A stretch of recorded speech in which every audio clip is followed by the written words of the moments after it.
Good morning प्यारे विद्यार्थियों, कैसे हो? अच्छे, गुड। पढ़ाई कैसी चल रही है? अच्छी चल रही है, गुड। तो चैप्टर समझ में आने लगा है? ओके। तो इसी चैप्टर को आगे बढ़ाते हुए आज अपन आइंस्टीन का प्रकाश विद्युत समीकरण पढ़ते हैं, एक डेरिवेशन करते हैं। ठीक है, इंपोर्टेंट चीज है ये।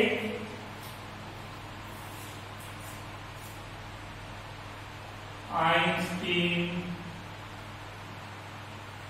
का प्रकाश विद्युत समीकरण इंपोर्टेंट चीज है, समझने लायक चीज है, बहुत अच्छी चीज है। तो आइंस्टीन जो था उसमें भी प्रकाश विद्युत प्रभाव की व्याख्या की, लेकिन आइंस्टीन ने प्रकाश विद्युत प्रभाव की व्याख्या क्वांटम प्रकृति के आधार पर की। प्रकाश की क्वांटम प्रकृति, द्वैत प्रकृति, जिसे आगे पढ़ेंगे अपन, उस द्वैत प्रकृति के आधार पर की। आइंस्टीन कहता है कि अगर न्यू आवृत्ति का फोटोन, न्यू आवृत्ति के फोटोन को अपन फोटोन पढ़ चुके हैं, गुड। तो न्यू आवृत्ति के फोटोन को ले जाकर के किसी धातु की सतह पर गिराते हैं, न्यू आवृत्ति के फोटोन को ले जाकर के धातु की सतह पर गिराते हैं, तो धातु की सतह उस फोटोन का अवशोषण कर लेती है। धातु की सतह क्या करती है? उस पूरे फोटोन का अवशोषण कर लेती है। तब ये फोटोन जब धातु की सतह के द्वारा अवशोषित हो जाता है, तब ये फोटोन क्या करता है? अपनी सारी की सारी ऊर्जा उस धातु के अंदर विचरण करने वाले किसी एक इलेक्ट्रॉन को स्थानांतरित कर देता है। अपनी सारी की सारी ऊर्जा जाकर के किसको दे देता है? एक इलेक्ट्रॉन को दे देता है। अब उस इलेक्ट्रॉन को जब ऊर्जा मिलती है तो वह ऊर्जा उस इलेक्ट्रॉन के लिए दो कार्य करती है। फोटोन से इलेक्ट्रॉन को जो ऊर्जा मिलती है वह ऊर्जा इलेक्ट्रॉन के लिए दो कार्य करती है। एक कार्य करती है इलेक्ट्रॉन को धातु की सतह से बाहर निकलने के लिए आवश्यक ऊर्जा प्राप्त करने में। धातु की सतह से बाहर निकलने के लिए ऊर्जा की आवश्यकता होती है, तो उस आवश्यक ऊर्जा को प्राप्त करने में काम आती है वो ऊर्जा, और इस ऊर्जा को अपन कार्य फलन कहेंगे। क्या कहेंगे? कार्य फलन, आगे डिटेल में पढ़ेंगे। तो पहली ऊर्जा का कुछ हिस्सा कहाँ काम आएगा? इलेक्ट्रॉन को धातु की सतह से बाहर निकलने के लिए आवश्यक ऊर्जा प्राप्त करने में, मतलब कार्य फलन के रूप में। दूसरी बाकी जो भी ऊर्जा बचेगी वो इलेक्ट्रॉन के धातु की सतह से बाहर निकलने के पश्चात, इलेक्ट्रॉन के धातु की सतह से बाहर निकलने के पश्चात इलेक्ट्रॉन को अधिकतम गतिज ऊर्जा प्रदान करने में, इलेक्ट्रॉन को अधिकतम गतिज ऊर्जा प्रदान करने में काम आएगी। तो इस तरह से फोटोन से जो इलेक्ट्रॉन को ऊर्जा मिलती है वह ऊर्जा इलेक्ट्रॉन के लिए दो कार्य करती है। याद रह जाएगा, कोई समस्या? ठीक है, तो जो भी ऊर्जा मिलेगी वो इलेक्ट्रॉन के लिए दो कार्य करेगी। ठीक है, तो एक तो इलेक्ट्रॉन से बाहर निकलने के लिए आवश्यक ऊर्जा, इलेक्ट्रॉन को धातु की सतह से बाहर निकलने के लिए आवश्यक ऊर्जा के रूप में, और बाहर निकलने के पश्चात इलेक्ट्रॉन को गतिज ऊर्जा प्रदान करने के लिए इलेक्ट्रॉन वहां से तेज गति से चला जाना चाहिए, नहीं तो धातु की सतह उसका वापस आकर्षण कर सकती है। क्लियर? कोई समस्या? याद रह जाएगा? नहीं तो इसको ऐसे याद रख सकते हो कि एक जेल में कैदी है। क्या है? जेल के अंदर एक कैदी है। घटना सुनाते हैं आपको, ठीक है? तो जेल के अंदर एक कैदी है, वो क्या करता है? भगवान से प्रार्थना करता है, हे भगवान मुझे इस जेल से बाहर निकालने के लिए, बाहर निकलने के लिए शक्ति दो, इतनी शक्ति दो कि मैं इस जेल को तोड़ करके बाहर निकल जाऊं। तो भगवान वो अच्छी तपस्या करता है, कठोर तपस्या करता है, भगवान प्रसन्न हो जाते हैं, आते हैं ब्रह्मा जी उसके सामने, बोलते हैं बोल बस क्या चाहिए? स्वाभाविक है कि हे प्रभु मेरे को इस जेल से बाहर निकलने की शक्ति दे दो। ब्रह्मा जी कहते हैं तथास्तु। अब वो रात का इंतजार करता है कि सब जने सो जाएंगे, उस समय वो जेल को तोड़कर निकलेगा। तो वो क्या करता है कि उस जेल की दीवार को तोड़ता है। बड़ी मजबूत दीवार होती है जेलों की आजकल, ठीक है? फिल्मों वाली जेल नहीं है, हरकत वाली जेल है।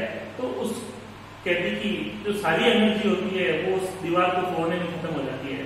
और जैसे वो दीवार तोड़ करके बाहर निकलता है उसके अंदर इतनी शक्ति नहीं रहती है कि वो चल सके, दौड़ सके, ठीक है। तो वो क्या करता है, थक करके वहीं बैठ जाता है और इतनी देर में पुलिस वाले आ जाएंगे और उसको पकड़ करके क्या करेंगे, जेल में ले आएंगे, वापस जेल में डालेंगे और आपके सख्त पैरा कर देंगे, ठीक है। फिर वो भगवान को वापस प्रेयर करता है, याद करता है, तपस्या करता है, भगवान प्रकट होते हैं, भगवान को कहता है भगवान आपने चीटिंग की, भगवान आपने चीटिंग की कि मेरे को शक्ति तो दी लेकिन मैं तो वापस पकड़ा गया। तो भगवान ने कहा तुमने इतना ही कहा, मेरे को जो जेल तोड़ने की शक्ति दो। तो वो कहता है भगवान आप मेरे को इतनी शक्ति दो, मैं जेल को भी तोड़ दूं और जेल तोड़ने के बाद इतना तेज दौड़ू तो मेरे को कोई पकड़ नहीं सके। तो ब्रह्मा जी कहते हैं तथास्तु। अब उसको ताकत मिली। अब वो जब ताकत मिलेगी वो उसके लिए दो काम करेगी, एक तो जेल की दीवार को तोड़ने में काम आएगी और तोड़ने के बाद में उसको इतनी तेज गति से दौड़ाएगी कि पुलिस वाले उसको पकड़ नहीं सके, वापस उसको जेल में नहीं ला सके। तो कहती है यहाँ पे परमाणु के अंदर इलेक्ट्रॉन होता है, तो इलेक्ट्रॉन को जो ऊर्जा मिलती है वो इतनी ऊर्जा मिलनी चाहिए, एक तो वो धातु की सतह से बाहर निकले, बाहर निकलने के बाद उसको गतिज ऊर्जा भी मिलनी चाहिए, नहीं तो वो इलेक्ट्रॉन वापस परमाणु के अंदर खींचा चला आएगा। आई बात समझ में? तो फोटोन से जो ऊर्जा मिलती है वो दो कार्य करती है। लिख ले इसको, ठीक है, तो साथ साथ में लिखिए।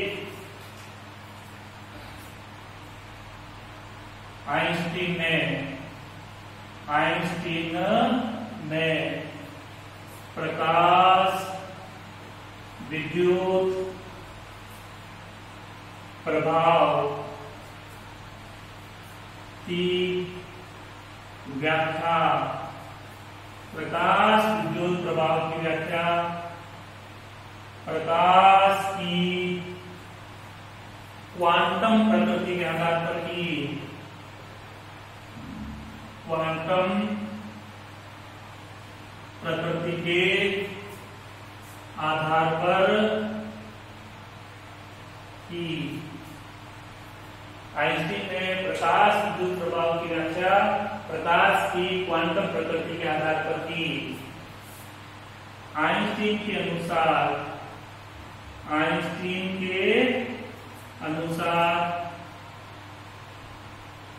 जब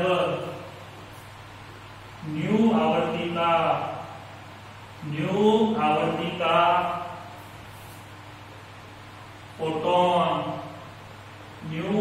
का फोटोन धातु की सतह पर आपतित होता है,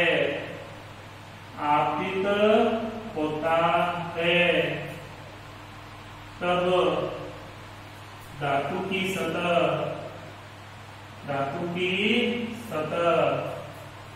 उस फोटोन का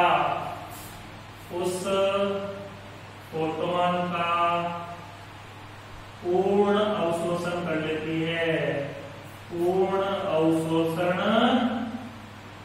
लेती है,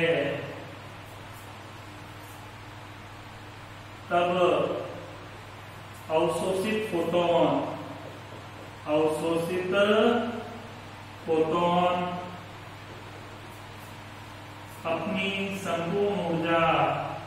अपनी संपूर्ण ऊर्जा धातु की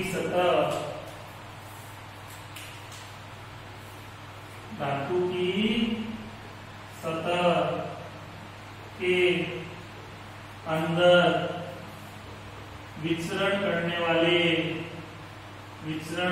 वाले किसी एक मुक्त इलेक्ट्रॉन को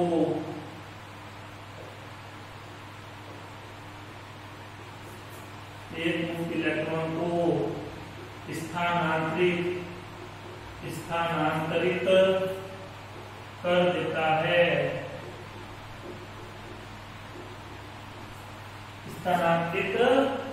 है, तब मुक्त इलेक्ट्रॉन को प्राप्त ऊर्जा निम्न दो कार्यों में प्रयुक्त होती है।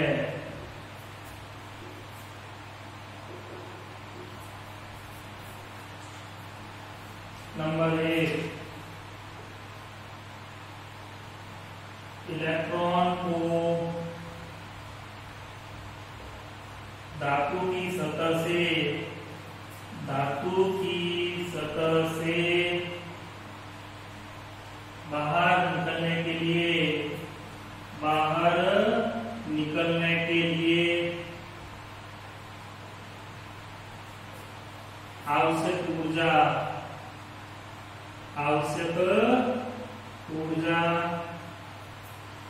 प्राप्त करने में,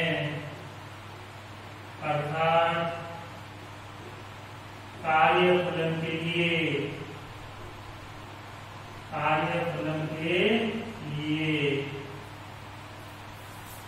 नंबर 2, इलेक्ट्रॉन के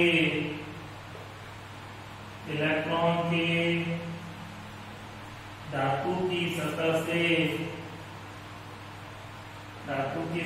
से बाहर निकलने के पश्चात अधिकतम गतिज ऊर्जा प्राप्त करने में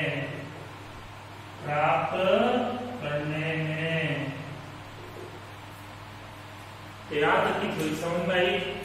आइंस्टीन ने प्रकाश विद्युत प्रभाव की व्याख्या प्रकाश की क्वांटम प्रकृति के आधार पर की। याद रखिएगा, किस आधार पर की? प्रकाश की क्वांटम प्रकृति के आधार पर आगे बढ़ेंगे। प्रकाश की क्वांटम प्रकृति आइंस्टीन के अनुसार जब न्यू आवृत्ति का फोटोन धातु की सतह पर आपतित होता है, तब धातु की सतह उस फोटोन का पूर्ण अवशोषण कर लेती है।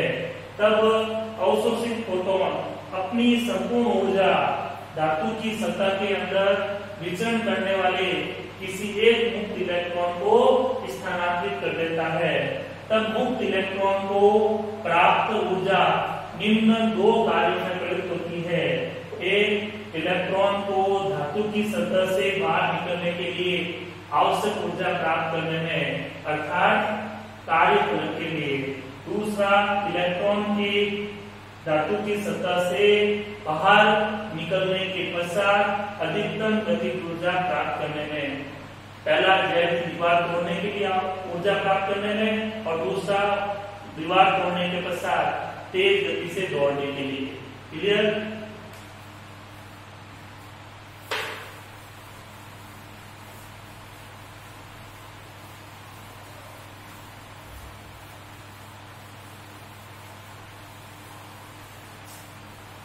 अब आइंस्टीन यह कहता है कि इस घटना में ऊर्जा संरक्षित रहती है। ऊर्जा संरक्षित रहती है, मतलब ऊर्जा जितनी मिलेगी उतनी ऊर्जा वापस आगे काम आएगी। ऊर्जा संरक्षण नियम से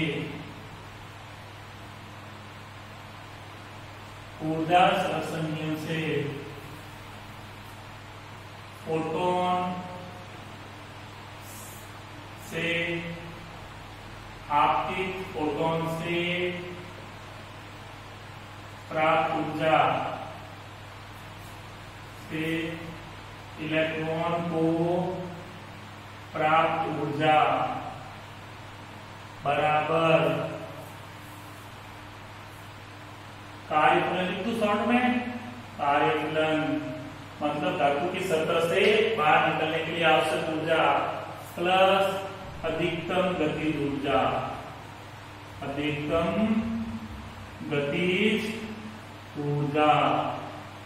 देखो, जितनी फोटोन से इलेक्ट्रॉन को ऊर्जा मिलेगी उतनी ऊर्जा कार्यफलन और अधिकतम गतिज ऊर्जा में प्रयुक्त होगी। अभी बात समझ में? कोई समस्या? प्राप्त ऊर्जा को अपन कैपिटल E लिख देते हैं, कार्यफलन को फाई नॉट से प्रदर्शित करते हैं, कार्यफल को फाई नॉट से, और गतिज ऊर्जा अधिकतम को लिख देता हूं kinetic energy maximum, kinetic energy maximum लिख सकते हैं ऐसा अपन। अब देखो E बराबर होता है एच न्यू, प्लांक का नियम कहलाता है E बराबर एच न्यू, और गतिज ऊर्जा का फॉर्मूला आप जानते ही हो हाफ एम वी स्क्वायर, और ये अधिकतम गतिज ऊर्जा है तो मतलब वेग भी अधिकतम होगा V मैक्सिमम का स्क्वायर, लिख सकते हैं ऐसा अपन। तो रखते हैं यहाँ पे एच न्यू बराबर phi naught plus half M we maximum का स्क्वायर, इसको मैं समीकरण नंबर 1 देता हूं। तो ये पहली चीज ऊर्जा संरक्षण से है, E बराबर phi naught plus kinetic energy maximum, E बराबर होता है एच न्यू, बेसिक फॉर्मूला है, प्लांक का नियम कहलाता है E बराबर एच न्यू, और गतिज ऊर्जा का फॉर्मूला अपन छोटी क्लासों से पढ़ते आ रहे हैं 1/2 mv स्क्वायर, 1/2 mv स्क्वायर अधिकतम है, इसलिए मैंने यहाँ पे भी अधिकतम मैक्सिमम लिख दिया है। तो E की जगह वैल्यू रख दी, इसकी जगह वैल्यू रख दी। अब चलते हैं कि यहाँ से इलेक्ट्रॉन का उत्सर्जन हो रहा है, और अपन पढ़ चुके हैं इलेक्ट्रॉन का उत्सर्जन जो होता है वो दहलीय आवृत्ति पर होता है। कहाँ पर होता है? दहलीय आवृत्ति पर। तो अपन बात करते हैं दहलीय आवृत्ति की। दहलीय आवृत्ति पर, तो दहलीय आवृत्ति पर क्या हो जाएगा? न्यू बराबर हो जाएगा आपके न्यू नॉट, दहलीय आवृत्ति को न्यू नॉट से प्रदर्शित करते हैं, तो न्यू बराबर हो जाएगा न्यू नॉट, और दहलीय आवृत्ति पर फोटो इलेक्ट्रॉन का उत्सर्जन प्रारंभ होता है, मतलब दहलीय आवृत्ति पर जस्ट इलेक्ट्रॉन का वेग जो होगा वो क्या होगा? शून्य होगा, क्योंकि दहलीय आवृत्ति पर इलेक्ट्रॉन उत्सर्जित होना शुरू होगा, मतलब दहलीय आवृत्ति तक तो इलेक्ट्रॉन का वेग कितना होगा? 0 होगा। ये समीकरण नंबर दे देते हैं 2, समीकरण 1 और 2 से, समीकरण 1 व समीकरण 2 से क्या लिख सकते हैं बोलो? एच न्यू की जगह आ जाएगा न्यू नॉट, ये फाई नॉट ऐसे कैसे, प्लस 1/2 m 0 का स्क्वायर, 0 का स्क्वायर, 0 से किसी को गुणा करेंगे तो 0, तो फाइनली आ गया आपके पास में एच न्यू नॉट बराबर फाई नॉट प्लस 0, तो एच न्यू नॉट बराबर आ गया फाई नॉट। ये फॉर्मूला भी याद रखना, आगे न्यूमेरिकल में काम आएगा। एच न्यू नॉट बराबर फाई नॉट, याद रह जाएगा ये फॉर्मूला, गुड, याद रखना। अब अपन क्या करते हैं? समीकरण 1 में फाई नॉट का मान रख देते हैं, समीकरण 3 से फाई नॉट का मान समीकरण 2 में रखने पर, तो रखो इसके अंदर, तो एच न्यू बराबर H nu naught, phi naught का मान रख रहा हूं, plus half M we maximum का स्क्वायर। अब एक जैसी प्रवृत्ति वाले लोगों के साथ बैठते हैं, तो ये एक जैसे पद है, इनको साथ में लियो, h nu minus h nu nought बराबर हाफ एम वी मैक्सिमम का स्क्वायर, दोनों में से एच कॉमन आ रहा है, न्यू माइनस न्यू नॉट बराबर हाफ एम वी मैक्सिमम का स्क्वायर। यह आइंस्टीन का प्रकाश विद्युत समीकरण है। H nu minus nu nought बराबर हाफ एम वी मैक्सिमम का स्क्वायर, ये कहलाता है आइंस्टीन का प्रकाश विद्युत समीकरण। तो ये डेरिवेशन मोस्टली बोर्ड में पूछा जाता है, तो आइंस्टीन के प्रकाश विद्युत समीकरण की व्युत्पत्ति कीजिए, तो आपको ये पूरा डेरिवेशन करना है, करोगे? कोई समस्या इसमें है?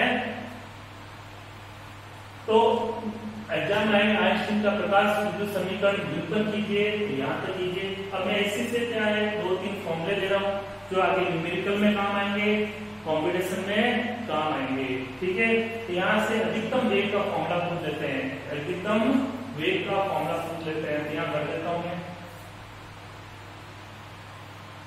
तो यहाँ से देखो v मैक्सिमम का स्क्वायर बराबर, तो 2 नजर आ जाएगा 2h new minus nu not upon m जो है वो कहाँ चला जाएगा, बट्टे में चला जाएगा। 2 गुणे में आ जाएगा, m कहाँ चला जाएगा, बट्टे में। तो v मैक्सिमम बराबर क्या आ जाएगा 2h new minus nu not upon m का रूट। सही बात समझ में, ये चीजें दे देंगे अपने को और इसका मान पूछा जाएगा, तो निकाल लोगे।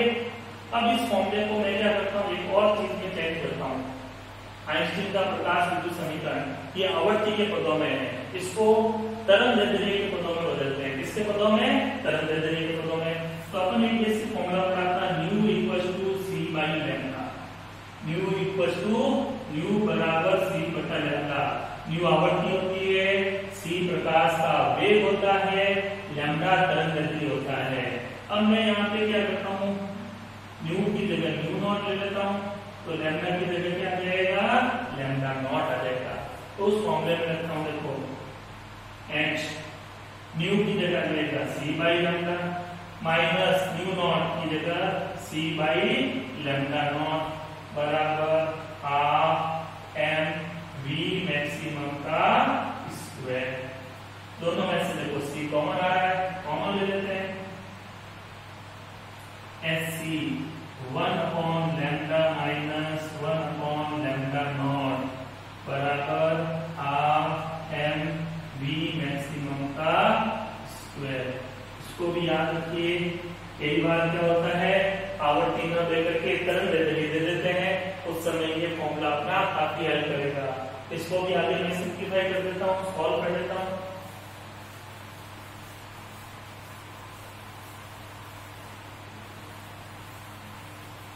तो क्या हो जाएगा, देखो प्लस ले देते हैं, HC प्लस आ जाएगा लैम्डा लैम्डा नॉट, लैम्डा का भाग दोगे बचेगा lambda nought, minus lambda naught का भाग दोगे बचेगा लैम्डा, लैम्डा को 1 से गुणा किया लैम्डा बराबर हाफ m v मैक्सिमम का स्क्वायर।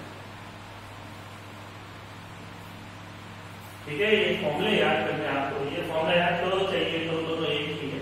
ठीक है, यहां से v मैक्सिमम निकाल लेता हूं, v मैक्सिमम का स्क्वायर बराबर 2hc lambda nought minus lambda upon m upon आ जाएगा लैम्डा लैम्डा नॉट।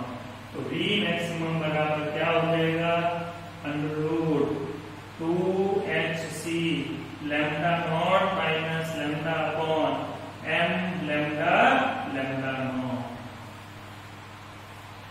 कोई समस्या? तो आज का ये टॉपिक समझ में आया, अच्छा टॉपिक है, अच्छे से याद कीजिए। नेक्स्ट अगली क्लास में करते हैं। Good day, thank you.